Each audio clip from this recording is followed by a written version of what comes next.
শুরুতেই আমি দেশের সবাইকে শুভেচ্ছা জানাচ্ছি।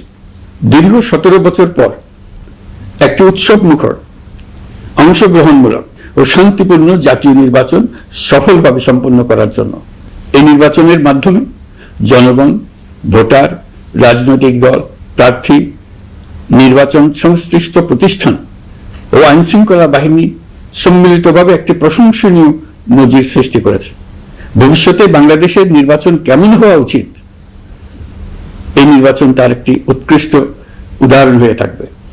আমার উপর অর্পিত দায়িত্ব নিষ্ঠার সাথে পালন শেষে একটি নির্বাচিত সরকারের কাছে দায়িত্ব হস্তান্তরের প্রাক্কালে অন্তর্বর্তী সরকারের প্রধান উপদেষ্টা হিসেবে আজ আমি আপনাদের কাছ থেকে বিদায় নেবার জন্য উপস্থিত হয়েছি।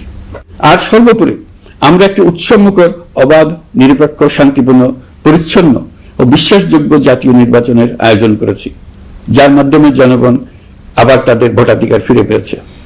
এই নির্বাচন কেবল একটা ক্ষমতা হস্তান্তরের প্রক্রিয়া নয়, এটি বাংলাদেশের গণতান্ত্রিক ব্যবস্থার নতুন অভিযাত্রার সূচনা, নতুন বাংলাদেশের জন্ম।